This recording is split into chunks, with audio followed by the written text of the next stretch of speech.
A atração a seguir é recomendada para todas as idades.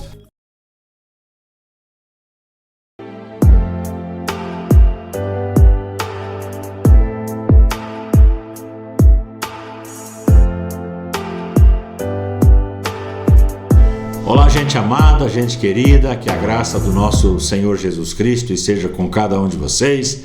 É sempre uma honra, uma satisfação, uma alegria muito grande poder adentrar ao seu lar, em meio à sua família ou no lugar onde você está, para sempre levar uma palavra de ânimo, de fé, de esperança, e que seja assim também nessa programação. O texto que eu vou usar como base hoje se encontra no livro de Colossenses, capítulo 1, no verso 10. Se você quiser procurar esse texto, enquanto você procura, eu compartilho a chegada de mais um livro meu. É o 21º volume da série Discipulado Intencional, né? O Discípulo e o Sermão da Montanha, onde eu trabalho nesse volume aqui a questão das bem-aventuranças, a terceira parte das bem-aventuranças. Bacana demais, profundo demais, um livro para você sentar com o seu discípulo, trabalhar com ele, né? São temas bíblicos relevantes e que com toda certeza vão mudar a história daquela pessoa com quem você trabalha. Nesse número que está embaixo na sua tela, você pode fazer contato comigo e pode adquirir esse volume por apenas R$30, já inclusas as despesas de correio para enviar para você, tá bom? Que Deus te abençoe em nome de Jesus. Colossenses capítulo 1, verso 10 diz assim: a fim de viverdes de modo digno do Evangelho ou do Senhor Jesus para o seu inteiro agrado, frutificando em toda boa obra e crescendo no pleno conhecimento de Deus. Eu extraí esse texto, esse versículo, de uma oração que o apóstolo Paulo estaria fazendo pela igreja de Colossos. Na verdade, Paulo e Timóteo escrevem essa carta aos Colossenses, está ali no capítulo 1, também no verso 1. E o apóstolo Paulo ele escreve essa carta aos Colossenses da prisão. Ele já estava preso, provavelmente aguardando a sua sentença final. Ele seria decapitado no ano 64. E ele escreve essa carta entre 61 e 62 depois de Cristo. Tíquico e Onésimo foram aqueles que levaram essa carta, né, do apóstolo Paulo da prisão até a cidade de Colossos, a igreja de Colossenses. Está ali no capítulo 4, no verso 7 até o 9, você encontra essa informação, né? A igreja de Colossenses ou de Colossos, ela não foi fundada pelo apóstolo Paulo, e esse dado aqui é importante para você entender a profundidade daquilo que eu vou estar falando aqui com você. Não foi o apóstolo Paulo que fundou a igreja de Colossos, a igreja aos Colossenses. Não foi o apóstolo Paulo que fundou essa igreja, porque ela foi fundada por um obreiro chamado Epáfras, e isso está lá no capítulo 4, verso 12, verso 13.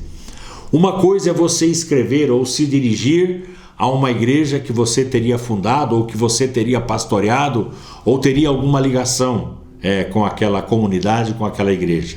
Outra coisa bem diferente é você escrever para uma igreja que você não fundou. Então Paulo ele tinha um amor muito grande pelas igrejas, ele tinha um amor muito grande por pessoas, e juntamente com Timóteo ele escreve essa carta, uma carta de exortação, e dentro de um contexto de oração. Então, se você olhar aqui no capítulo 1, do verso 9 ao verso 12, vai acompanhando aí na sua Bíblia, você vai ver que Paulo ele está orando pela igreja. Ele está orando pela igreja de Colossos. Ele se coloca na brecha, como a gente fala, se coloca na brecha por aquela congregação, por aquela igreja. A pergunta que eu faço é: por que Paulo estava orando pela igreja de Colossos? Primeiro, ele estava orando para satisfazer o coração de Deus. Algumas pessoas são tão egoístas, tão ensimesmadas, tão centradas em si, que elas entendem que a oração é para elas, que a oração tem a ver com elas. A satisfação das suas necessidades, dos seus problemas, das suas angústias, das suas aflições. É bíblico isso? Sim, é bíblico. A Bíblia ensina isso, que nós devemos, no dia da angústia, clamar ao Senhor. A Bíblia ensina que no momento em que nós temos problemas, nós temos que buscar a face do Senhor. Sim, a oração é para isso também. Mas o problema é quando a pessoa só ora pensando em si mesma, pensando nas suas situações e circunstâncias. E nós temos que orar em primeiro lugar para satisfazer o coração de Deus. Como assim? Como que a gente poderia satisfazer o coração de Deus? Presta atenção no dado que eu vou te dar aqui agora. A Bíblia ensina que Deus somente procura duas categorias de pessoas. Somente duas categorias de pessoas. A primeira delas é a categoria dos adoradores. Capítulo 4 do Evangelho de João, verso 23. Deus procura adoradores que o adoram em espírito e em verdade. É isso que o Senhor Jesus ensina e declara naquele texto. Então a primeira categoria de gente que Deus está à procura são daqueles que sabem adorá-lo. E uma adoração, ela não é horizontal. A adoração, ela é vertical. A maioria dos hinos e das orações que são feitas hoje são aqui, nesse plano, para deixar as pessoas bem. E eu entendo, e essa é a minha posição, e é o que eu defendo na casa do Pai, que as nossas orações, elas têm que ser verticalizadas. Nós conversamos com Deus. Os nossos hinos, as músicas que nós cantamos, elas têm que ser verticais, elas precisam exaltar e glorificar o nome do Senhor. Nada de bênção para cá, de bênção para lá, e você tem valor e você tem isso. Não, são orações ou canções que fazem bem ao ego. Então a primeira categoria de pessoas que Deus procura é a categoria dos adoradores. A segunda categoria está lá no livro de Ezequiel, capítulo 22, verso 30, onde Deus diz que ele procura intercessores. É uma classe quase que em extinção. Intercessores. Os intercessores são aqueles que tiram os olhos de si mesmo e oram pelos outros. Eles oram por situações que vão além das suas próprias. Eles oram por situações em que a igreja está carente, ela tem problemas, ela tem lacunas, ela tem brechas. O intercessor, ele ora pelos outros. E é esse tipo de gente que Deus está procurando. Então, quando nós falamos sobre esse assunto, por que Paulo orava pela igreja? Ele orava primeiro para satisfazer o coração de Deus, porque Deus estava procurando pessoas que tinham uma característica que o apóstolo Paulo tinha, que era a característica do intercessor, a característica que Timóteo tinha, que era a característica do intercessor. Você está me entendendo, com toda certeza. Então Paulo, ele queria, quando orou aqui, satisfazer o coração de Deus. Estava orando pela igreja de Colossos, uma igreja, e esse é o detalhe que eu chamo a sua atenção, que ele não fundou. Ou seja, não havia um interesse pessoal vinculado à sua oração. O interesse dele era que aquela igreja prosperasse, que aquela igreja frutificasse, que aquela igreja pudesse glorificar o nome do Senhor. Então ele estava orando por uma igreja que alguém plantou. Isso aqui é interessante. Alguém foi lá e plantou a palavra, alguém foi lá e plantou o evangelho, alguém foi lá e plantou a primeira semente. Aí depois veio alguém que regou, que olhou para aquela planta e disse: nossa, ela está murchando, precisa de um estrume, precisa de um adubo, precisa de água. Então alguém foi lá e plantou Epáfras, alguém foi lá e regou, veio outros tantos. E de repente vem alguém e colhe aquilo que foi semeado com tanto sacrifício, com tanta dor, com tanto esmero. Alguém que veio lá e regou aquela planta. Alguém foi lá e colheu. Qual é o mais importante? Nenhum deles é o mais importante. Todos são importantes. É evidente que a gente planta para colher. Eu colho frutos hoje que não foi meu plantio, mas eu colho frutos.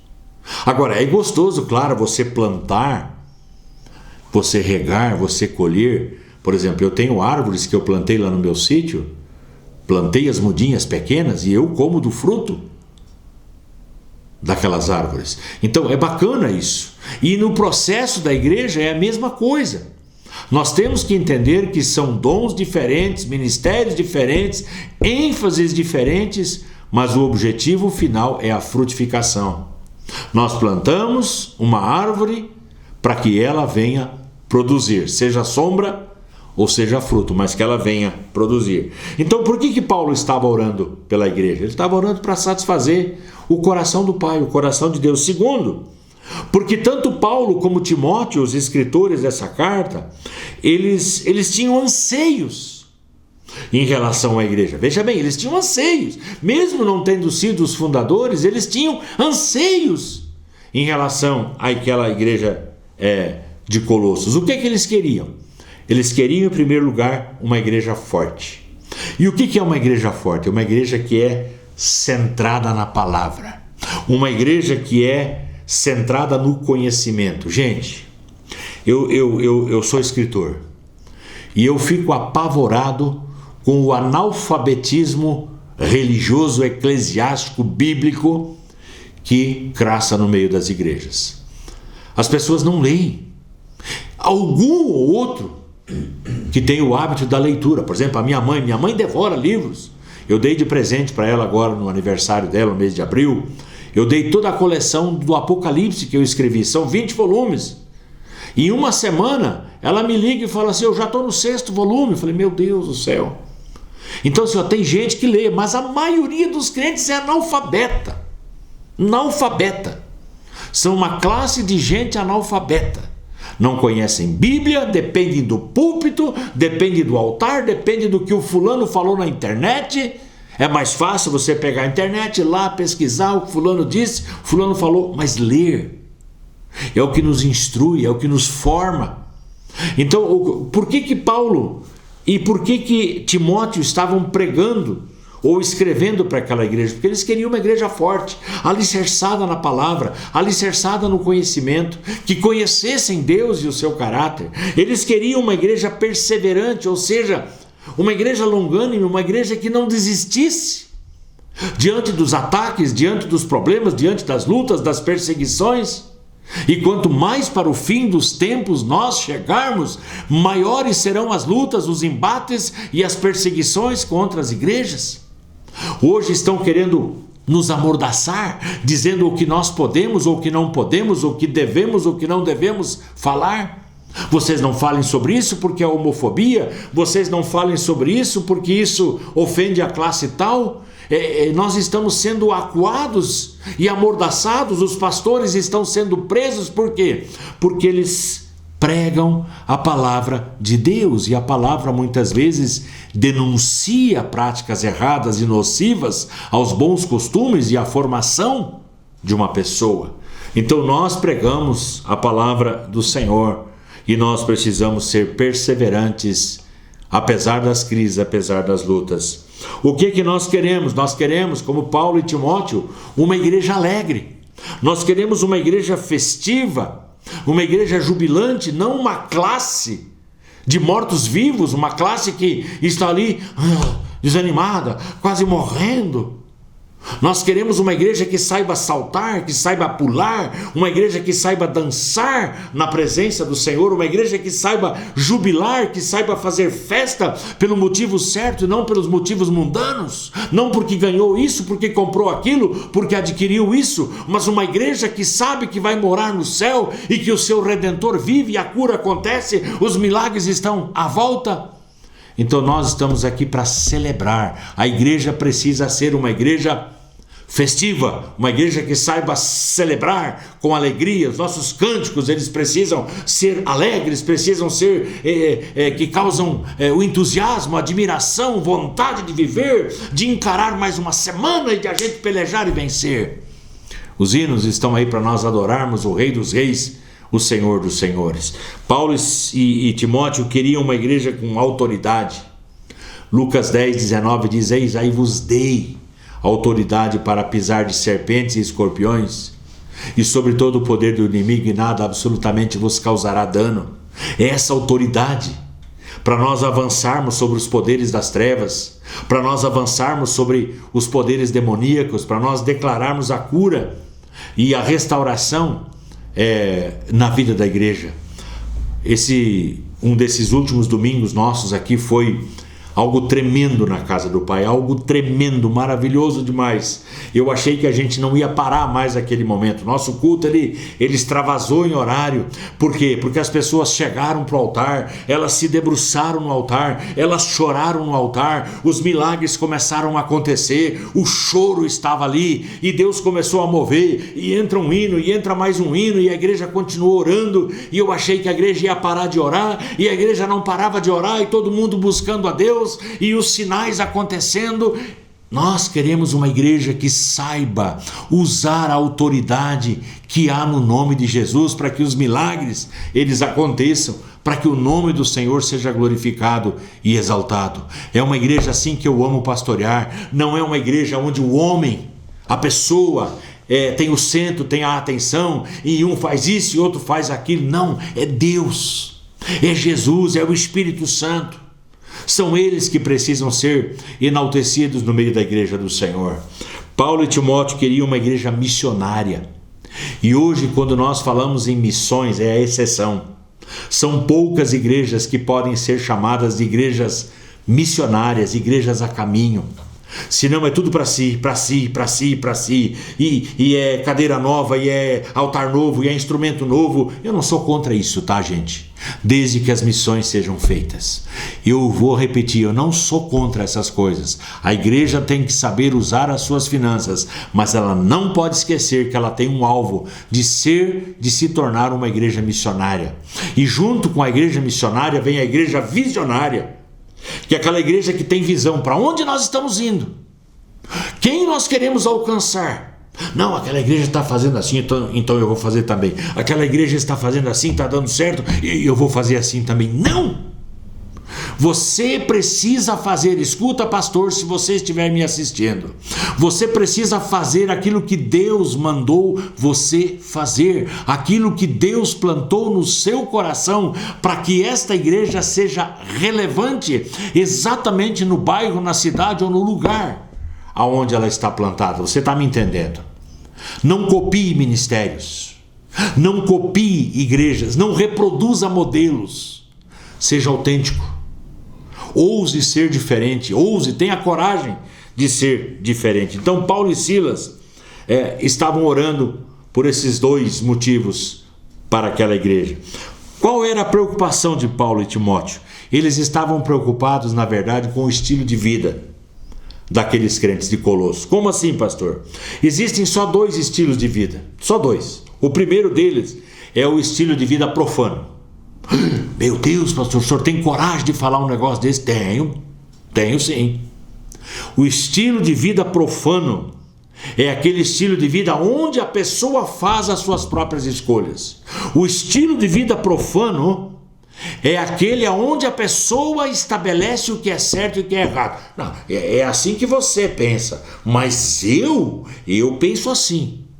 Então esse é o estilo de vida profano, onde a pessoa estabelece o certo e o errado, e onde a palavra de Deus não tem nenhum peso, a não ser a sua história, a não ser a sua formação, os seus gostos e as suas preferências. Então, o que nós temos? Assim, de gente sentado no banco, na cadeira da igreja, com pensamento profano, ou com estilo de vida profano.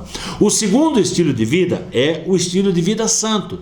Como assim, pastor? Sim, o estilo de vida santo é aquele onde a pessoa segue regras celestiais, aonde a pessoa segue as regras de Deus, aonde a pessoa pergunta para o Senhor: o que o Senhor quer que eu faça? De que maneira o Senhor quer que eu viva? Então, forçosamente, nós somos conduzidos à Bíblia Sagrada, à Palavra de Deus, que ali está a maneira, o modus operandi, o modus vivendi da igreja cristã ou dos cristãos. Nós seguimos aquilo que a palavra de Deus prescreve. Então a Bíblia tem todo o peso, a Bíblia tem toda a autoridade. Eu lembro do meu monitor de estágio na época da faculdade, o pastor Martin Weingarten, um grande influenciador na minha vida. Ele dizia, na época ele pregava, ele dizia que a Bíblia, a palavra de Deus, ela precisa ser engolida como se a gente estivesse engolindo um guarda-chuva aberto. Eu ouvi aquilo, eu achava muito estranho. Como assim? Engolir um guarda-chuva já é uma coisa complicada. Agora, engolir um guarda-chuva aberto, imagina o estrago. Então a Bíblia, ela precisa ser lida dessa maneira, como se a gente estivesse lendo ou engolindo um guarda-chuva aberto, faz um estrago. O que Paulo pediu especificamente nesse texto que eu li para vocês? 3 coisas, é o resumo de tudo aquilo que Paulo pediu. Primeiro, que esse estilo de vida santo refletisse o modo digno do Senhor, que cada crente agradasse aos olhos do Senhor, aos seus olhos. Segunda coisa, que aquela igreja, que aqueles crentes frutificassem em toda a boa obra. Então Paulo pede, em primeiro lugar, que vivamos de um modo digno do Senhor, agradando aos seus olhos. Segundo, que frutifiquemos em toda a boa obra. Em terceiro lugar, que cresçamos no pleno conhecimento de Deus. Essas 3 coisas. Se você está numa igreja que prega isso, ensina isso, você está num bom lugar. Se você vive isso, você é um bem-aventurado, um abençoado. O que a Bíblia nos ensina, e isso eu encerro com esse texto, é Gálatas capítulo 2, verso 20, onde diz: não vivo mais eu, mas Cristo vive em mim. E esse viver que eu tenho na carne, eu vivo pela fé no Filho de Deus que me amou e a si mesmo se entregou por mim. Aonde você está, o Pai está. A maneira como você vive é a maneira que o Senhor Jesus viveria. Pense nisso. Que Deus te abençoe em nome de Jesus. Vamos orar. Paizinho querido, em nome de Jesus, te agradeço mais uma vez por essa oportunidade de compartilhar a Tua palavra de maneira tão livre e que venha engrandecer o Teu santo e bendito nome, Pai. Ajuda a Tua igreja, ajuda os Teus filhos a andarem de um modo digno do Evangelho do Senhor Jesus. Ajude a cada crente, Pai, a agradar aos Teus olhos. Ajuda, Pai, a frutificar em toda a boa obra. Ajuda cada um de nós a crescermos no pleno conhecimento de Deus, e que nós, como igreja, saibamos viver assim, de um modo para honrar e glorificar o Teu nome. No meio desse mundo idólatra, no meio desse mundo ensimesmado, nós queremos aprender a viver segundo o padrão estabelecido na Bíblia Sagrada. Em nome de Jesus, nós assim oramos e nós agradecemos. Amém e amém. Gente amada, gente querida, que Deus abençoe a sua vida, a sua casa e a sua família.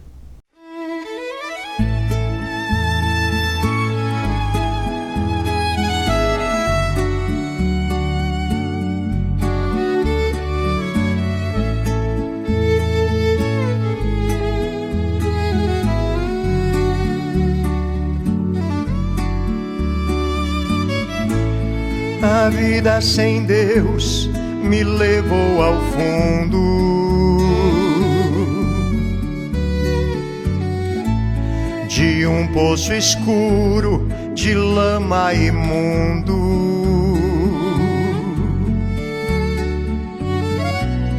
Queria sair, porém não podia.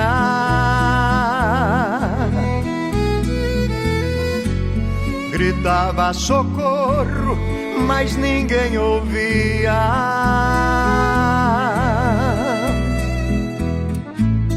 A vida sem Deus roubou minha alegria.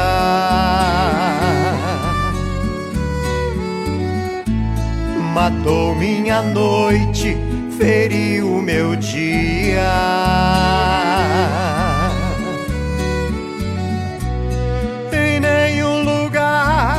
Encontrava paz,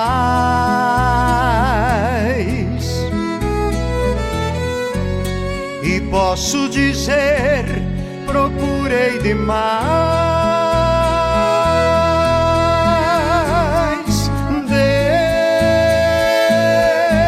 Deus, razão da vida,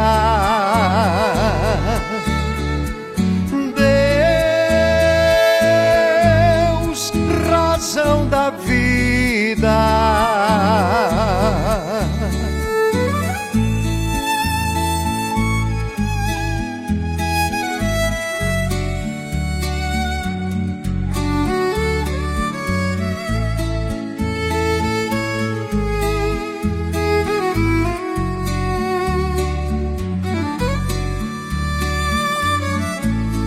A vida sem Deus é barco sem porto,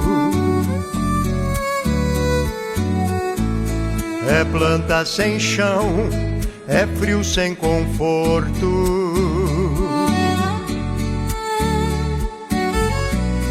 é fogo que queima sem nada aquecer,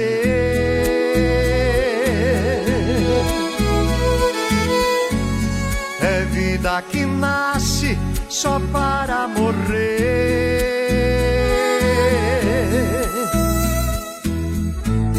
A vida sem Deus é fonte sem água,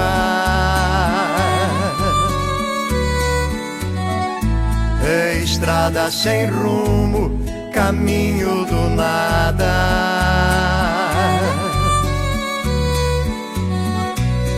é poço sem corda, ponte abandonada,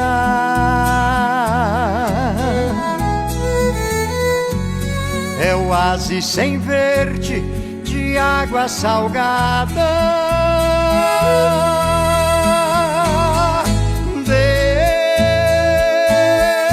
Deus, razão da vida,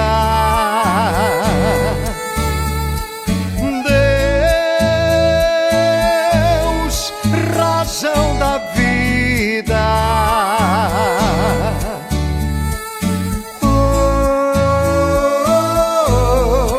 razão da vida,